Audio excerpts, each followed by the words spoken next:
मुख्तलिफ इलाकों में मानसून की बारिशों का सिलसिला जारी। लाहौर में ठंडी हवाओं के साथ बारिश, निशेबी इलाके पानी पानी।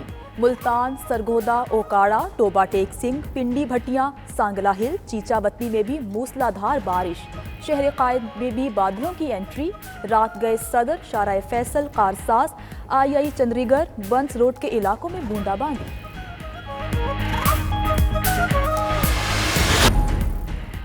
सऊदी अरब में जुल्हज का चांद नजर नहीं आया। हज का रुकन आजम वकूफ अरफा जुमेरात 30 जुलाई को होगा। सऊदी अरब में ईद उल अज़हा जुमा 31 जुलाई को मनाई जाएगी। पाकिस्तान में जुल्हज का चांद देखने के लिए रुयत हिलाल कमेटी का इजलास आज होगा। ऑपोजिशन का बड़ा इकट्ठ बड़ी ईद के बाद होगा। हुकूमत को टफ टाइम देने का लाएअमल तय किया जाएगा। नून लीग के वफ्द की बिलावल भुट्टो से मुलाकात में all parties conference, Eid ul Azha के बाद बुलाने पर इत्तेफाक। एहसन इकबाल कहते हैं कोशिश है हुकूमत को जल्द फारिग किया जाए। कमर जमान कायरा बोले इमरान खान भी जल्दी जाने के मूड में।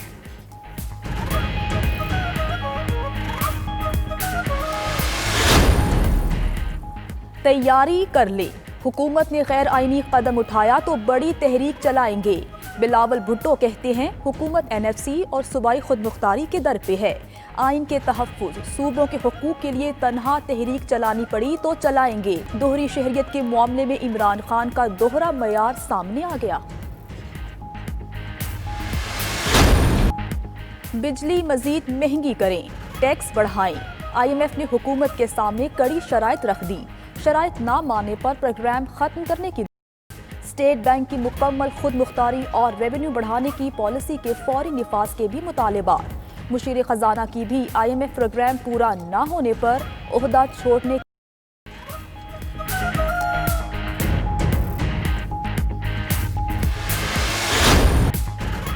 मुल्क में गंदम की 15 लाख मैट्रिक टन किल्लत। वजारत फूड सिक्योरिटी के तखमीने ने खतरे की घंटी बजा दी। गंदम और आटे की कीमतों में इजाफे का खदशा। गंदम दरामद करना पड़ेगी। दरामदी गंदम कराची पोर्ट पर 1929 रुपए फी मन पड़ेगी। उधर वफाकी वजीर सैयद फखर इमाम का वजीर आला सिंध मुराद अली शाह को खत। सिंध हुकूमत से गंदम तरसील पॉलिसी का फौरी ऐलान करने का मुतालबा।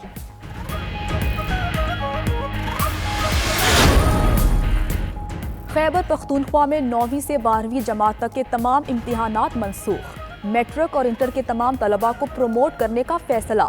10वीं और 12वीं के तलबा 2021 में कंपोजिट इम्तिहान नहीं देंगे। 11वीं के तलबा को 10वीं और 12वीं के रिजल्ट के मुताबिक मार्क्स दिए जाएंगे। कामयाब होने वाले तमाम तलबा को 3% इजाफी नंबर दिए जाएंगे।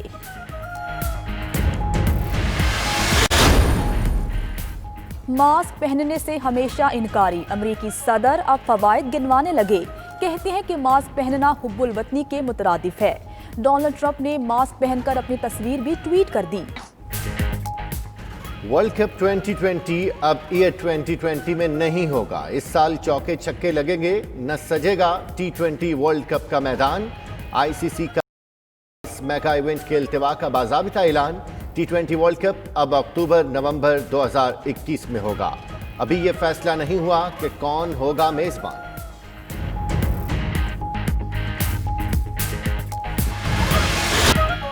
और इंग्लैंड ने वेस्टइंडीज से हिसाब चुकता कर दिया। दूसरा टेस्ट 113 रन से जीत लिया।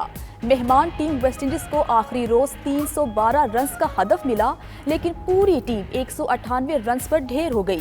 पहली इनिंग्स में शानदार 174 और दूसरी में नाकाबिल शिकस्त 78 रन बनाने पर इंग्लिश कप्तान Stokes man of the match करार पाए।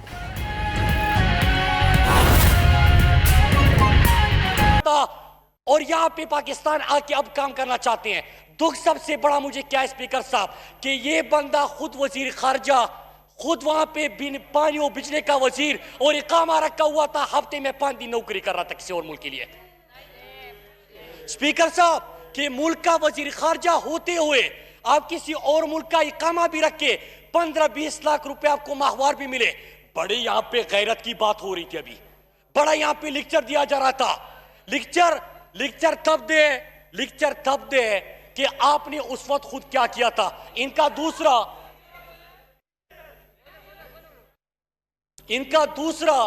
जो वजीर था वो भी वहां पे इकामा होल्डर था, बल्कि बाकी तो छोड़े, इनका तो वजीर आजम भी इकामा होल्डर था।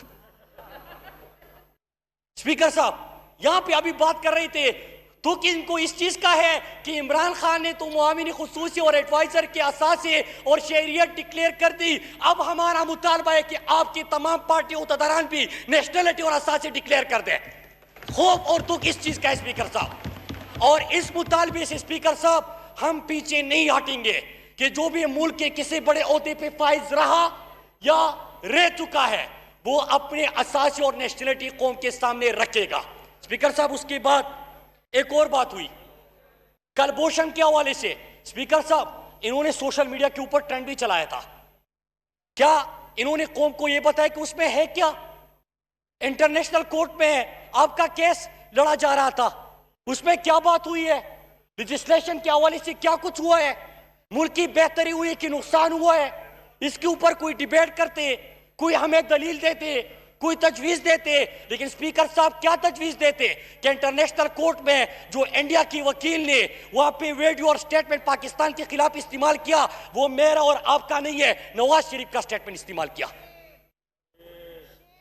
स्पीकर साहब यहां पे आके इस तरह बात करना, फिर आती है बात कि प्राइम मिनिस्टर इमरान खान के ऊपर, जो कि पाकिस्तान के आला अदलिया जिसने आपके लीडर को सजा दी, नाअहल करार दिया, उसी सुप्रीम कोर्ट ने इमरान खान को सादिक और अमीन डिक्लेयर कर दिया और उनके ऊपर अभी बात कर रहे थे। स्पीकर साहब जब बात कर रहे थे मैं जरा आपसे इनसे सवाल करता हूं, ये मौसूफ वो थे, ये इदारों के ऊपर कभी डिबेट नहीं चाहेंगे, प्राइवेटाइजेशन के ऊपर आज होना ही चाहिए था कि हमें आईना दिखाते, हमसे सवाल करते, हिकमत अमली के ऊपर बात करते, उसके ऊपर सवाल उठाते, फिर तजावीज सामने लेके आते कि मुल्क के इदारों को किस तरह बेहतर बनाया जा सकता है। स्पीकर साहब वो नहीं किया, बड़े दबंग अंदाज में गुफ्तगू कर रहे थे और एहतिसाब की बात कर रहे थे, ट्रांसपेरेंसी की बात कर रहे थे। स्पीकर साहब जब पनामा आया, दुनिया में पाकिस्तान की बदनामी हुई, करप्शन के केसेस सामने आए, असासे सामने आए, तो इन्होंने क्या कहा? मियां साहब फिक्र ना करो, कौम भूल जाएगी, मतलब मर्जी जितना लूटना है लूट लो, कौम को इसका परवाह नहीं है। स्पीकर साहब ये यहां पे गुफ्तगू कर रहे थे। मैं फिर से बताऊं कि प्राइवेटाइजेशन के ऊपर डिबेट हो रही थी। स्पीकर साहब 41 इदारे इनके दौर में प्राइवेटाइजेशन लिस्ट पे डाले गए, ये पार्लियामेंट लेके आए, इदारों का हाल ऐसा किया कि मैं ये कहते कि पुरानी बातें भूल जाओ। स्पीकर साहब भूलना नहीं है क्योंकि हमें स्वीडन की इकॉनमी इनहेरिट नहीं किया हमने। वफाकी वज़ीर मुराद सईद मौजूद हैं इस वक्त कौमी असम्बली में, ख़िताब वो कर रहे थे। उनका ये कहना था कि हुकूमती अरकान और मुआवनीन ने अपनी डुअल नेशनलिटी डिक्लेयर कर दी है। अब चाहिए अपोजिशन को भी कि वो भी हिम्मत करें, सामने आए और बताएं कि वो कितने अकामा होल्डर्स हैं।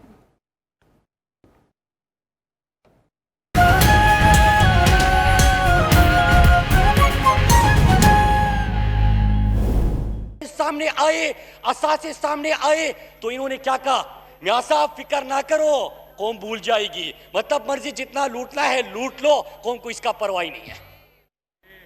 स्पीकर साहब ये यहां पे गुफ्तगू कर रहे थे। मैं फिर से बताऊं कि प्राइवेटाइजेशन के ऊपर डिबेट हो रही थी। स्पीकर साहब 41 इदारे इनके दौर में प्राइवेटाइजेशन लिस्ट पे डाले गए, ये पार्लियामेंट लेके आए, इदारों का हाल ऐसा किया कि मैं ये कहते कि पुरानी बातें भूल जाओ। स्पीकर साहब भूलना नहीं है क्योंकि हमें स्वीडन की इकॉनमी इनहेरिट नहीं किया हमने। वफाकी वज़ीर मुराद सईद मौजूद हैं इस वक्त कौमी असम्बली में, ख़िताब वो कर रहे थे। उनका ये कहना था कि हुकूमती अरकान और मुआवनीन ने अपनी डुअल नेशनलिटी डिक्लेयर कर दी है। अब चाहिए अपोजिशन को भी कि वो भी हिम्मत करें, सामने आए और बताएं कि वो कितने अकामा होल्डर्स हैं। स्पीकर साहब ये यहां पे गुफ्तगू कर रहे थे। मैं फिर से बताऊं कि प्राइवेटाइजेशन के ऊपर डिबेट हो रही थी। स्पीकर साहब 41 इदारे इनके दौर में प्राइवेटाइजेशन लिस्ट पे डाले गए, ये पार्लियामेंट लेके आए, इदारों का हाल ऐसा किया कि मैं ये कहते कि पुरानी बातें भूल जाओ। स्पीकर साहब भूलना नहीं है क्योंकि हमें स्वीडन की इकॉनमी इनहेरिट नहीं किया हमने। वफाकी वज़ीर मुराद सईद मौजूद हैं इस वक्त कौमी असम्बली में, ख़िताब वो कर रहे थे। उनका ये कहना था कि हुकूमती अरकान और मुआवनीन ने अपनी डुअल नेशनलिटी डिक्लेयर कर दी है। अब चाहिए अपोजिशन को भी कि वो भी हिम्मत करें, सामने आए और बताएं कि वो कितने अकामा होल्डर्स हैं।